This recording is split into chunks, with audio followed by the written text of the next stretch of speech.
পশ্চিম তীরে নামাজরত ফিলিস্তিনের ওপর গাড়ি উঠিয়ে দিল ইসরায়েলি সেনা।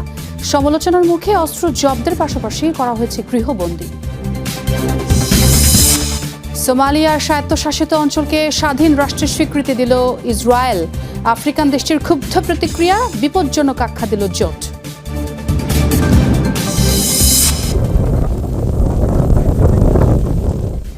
ভয়াবহ তুষার ঝড়ের কবলে যুক্তরাষ্ট্রের নিউ ইয়র্ক। জরুরি অবস্থা জারি, বাতিল ১৫০০-এর বেশি ফ্লাইট। অবশেষে কি সবুজ সংকেত দিয়েই দিলেন ইরানের সর্বোচ্চ ধর্মীয় নেতা আয়াতুল্লাহ আলী খামেনি? ইরান কি সত্যি পারমাণবিক ওয়ারহেড তৈরি করতে যাচ্ছে? কারণ পশ্চিমা একটি গবেষণা সংস্থা দাবি করেছে যে পারমাণবিক অস্ত্রের ওয়ারহেড তৈরির জন্য নকশা বানানোর অনুমোদন দিয়েছেন খামেনি। তাহলে কি তেহরান এবার আরো শক্তিশালী হচ্ছে? ইরান সফল হলে তখন কি হবে ইসরায়েলের? সাম্প্রতিক সময়ে ইরানের আণবিক শক্তি সংস্থার মুখপাত্র বেহরুজ কামালভান্দি জানিয়েছেন সবচেয়ে চাঞ্চল্যকর তথ্য। তার দাবি, পারমাণবিক বোমা তৈরি করা সবচেয়ে সহজ কাজ, কারণ এর জন্য জ্বালানি নিয়ন্ত্রণের প্রয়োজন হয় না, যা পারমাণবিক বিদ্যুৎ কেন্দ্র তৈরির চেয়েও সহজ। আমরা পারমাণবিক ক্ষেত্রে শক্তির দ্বারপ্রান্তে পৌঁছেছি। কামালভান্দির এমন মন্তব্যের পরই ইসরায়েল সহ পশ্চিমাদের মাঝে ইরানকে ঘিরে নতুন করে উত্তেজনা ছড়ায়। এবার ইতালির গবেষণা প্রতিষ্ঠান institute for international political studies জানিয়েছে চলতি বছরের অক্টোবরেই ইরানের সর্বোচ্চ ধর্মীয় নেতা খামেনি কম্প্যাক্ট পারমাণবিক ওয়ারহেড তৈরির সবুজ সংকেত দিয়েছেন, যা দেশটির ব্যালিস্টিক মিসাইলে ব্যবহার করা হবে। সম্প্রতি এক প্রতিবেদনে বিষয়টি নিশ্চিত করেছে যুক্তরাজ্য ভিত্তিক সংবাদ মাধ্যম ইরান ইন্টারন্যাশনাল। কিন্তু হঠাৎ করেই এমন নির্দেশনা কেন দিলেন খামেনি?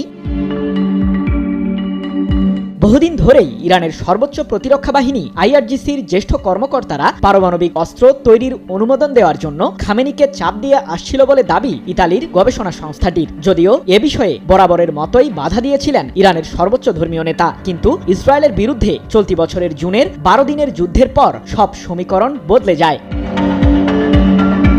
এখন প্রশ্ন হলো, ইরান কি তাহলে ইউরেনিয়াম ৯০% পরিশুদ্ধ করেই ফেলেছে?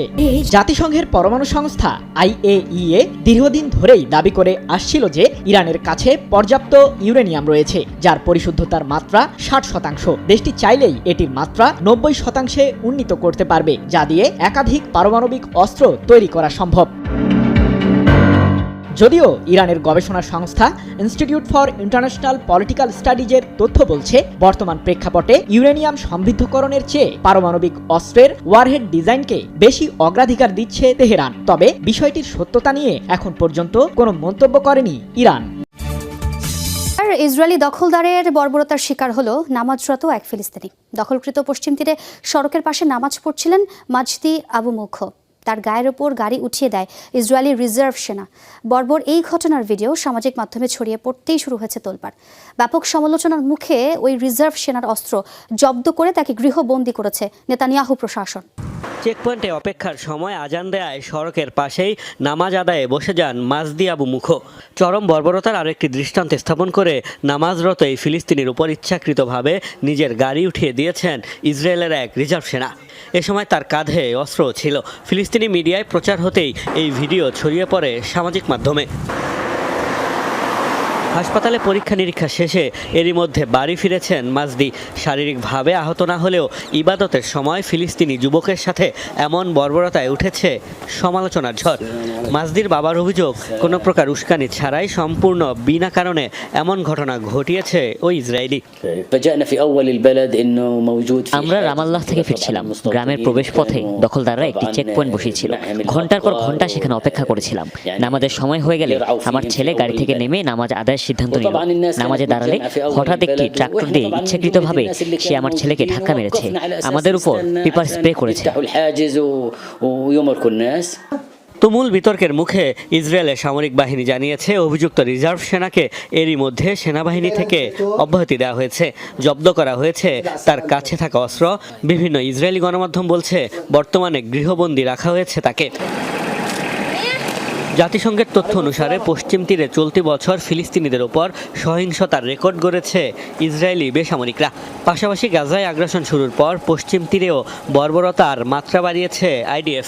গত 2 বছরে প্রাণ গেছে হাজারের বেশি ফিলিস্তিনির। ট্রাম্পকে ছাপিয়ে ইউরোপের নতুন নেতা ফ্রিডরিখ ম্যাকশো রাশিয়া ইউক্রেন যুদ্ধ থামানোর ক্ষেত্রে মার্কিন প্রেসিডেন্ট ডোনাল্ড ট্রাম্প রাশিয়ার প্রেসিডেন্টকে কোনোভাবেই বাগে আনতে পারেননি। তিনি রাশিয়ার সঙ্গে সংঘাতে যাওয়ার কোনো ইঙ্গিত দেননি। এ অবস্থায় ইউরোপের নেতাদের আশাভঙ্গ হয়েছে।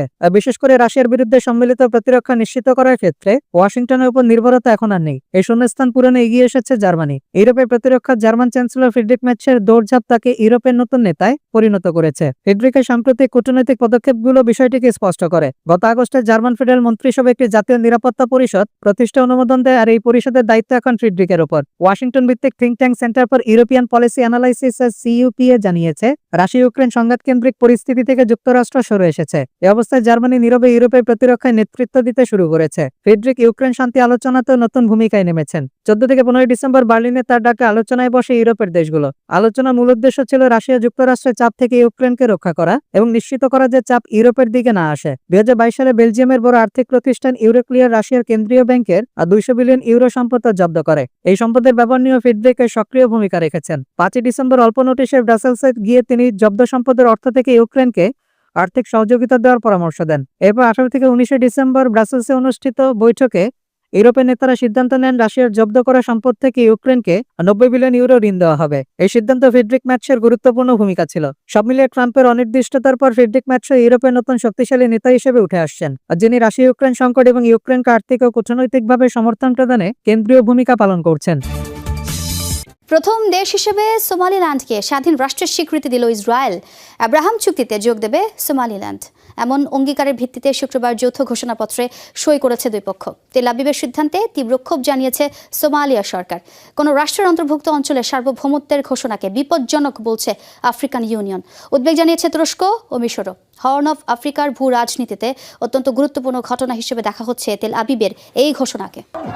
সোমালিয়া থেকে বিচ্ছিন্ন হয়ে নিজেদের স্বাধীন দাবি করার 3 দশকের বেশি সময় পর প্রথম কোনো দেশের স্বীকৃতি পেল রিপাবলিক অব সোমালিল্যান্ডের সার্বভৌমত্ব। একাই সোমালিল্যান্ডকে রাষ্ট্র হিসেবে স্বীকৃতি দিয়ে অবশ্য এরই মধ্যে বিতর্ক উস্কে দিয়েছে ইসরায়েল। আব্রাহাম চুক্তিতে যুক্ত হয়ে পূর্ণাঙ্গ কূটনৈতিক সম্পর্কের পাশাপাশি অর্থনীতি, কৃষি, স্বাস্থ্য ও প্রযুক্তি সহ নানা খাতে সহযোগিতার প্রত্যাশা সোমালিল্যান্ডের। এমন মুহূর্তকে ঐতিহাসিক আখ্যা দিয়েছেন প্রেসিডেন্ট। রিপাবলিক অফ সোমালিল্যান্ডের ঐতিহাসিক স্বীকৃতির পর বিশ্বের সবচেয়ে সুখী মানুষ আমি। 3 দশকের বেশি সময় শান্তিপূর্ণভাবে স্বায়ত্তশাসিত সরকার পরিচালনা, সাংবিধানিক ও গণতান্ত্রিক চর্চার মধ্য দিয়ে গিয়েছে সোমালিল্যান্ড। সাহসী সিদ্ধান্তের জন্য ইসরায়েলের প্রতি আন্তরিক কৃতজ্ঞতা। সোমালিল্যান্ডের প্রেসিডেন্টকে অভিনন্দন জানিয়ে তার নেতৃত্বের প্রশংসা করেন ইসরায়েলের প্রধানমন্ত্রী বেনিয়ামিন নেতানিয়াহু। তেল আবিব সফরের আমন্ত্রণও জানান।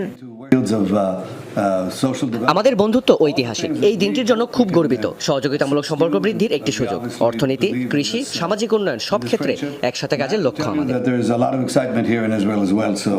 ইসরায়েলের ঘোষণাকে বেআইনি আখ্যা দিয়েছে ক্ষুব্ধ সোমালিয়ার সরকার। দাবি, এমন পদক্ষেপ দেশটির সার্বভৌমত্বে আঘাত। ইসরায়েলের পদক্ষেপে উদ্বেগ জানিয়েছে তুরস্ক, মিশর, জিবুতি। ইসরায়েলের ঘোষণাকে প্রত্যাখ্যান করেছে আফ্রিকান ইউনিয়ন। সার্বভৌম দেশের বিক্ষিপ্ত একটি অঞ্চলের স্বাধীনতার স্বীকৃতি আন্তর্জাতিক নিরাপত্তার জন্য হুমকি হিসেবে উল্লেখ করেছে তারা। এডেন উপসাগরে কৌশলগত গুরুত্বপূর্ণ ভৌগোলিক অবস্থানে থাকা সোমালিল্যান্ড 1991 সাল থেকে স্বায়ত্তশাসিত। আছে নিজস্ব মুদ্রা, পাসপোর্ট ও পুলিশ বিভাগ। প্রায় 7 লাখ জনসংখ্যার অঞ্চলটির রাজধানীর নাম হারগেইসা। আন্তর্জাতিক স্বীকৃতি আদায়ে দীর্ঘ কূটনৈতিক প্রচেষ্টা চালিয়ে যাচ্ছে সোমালিল্যান্ড। সম্প্রতি সংযুক্ত আরব আমিরাতের সাথে সম্পর্ক নয়নে ব্যাপক তৎপরতা চালায় তারা, যেটি আব্রাহাম চুক্তির সাথে যুক্ত অন্যতম দেশ।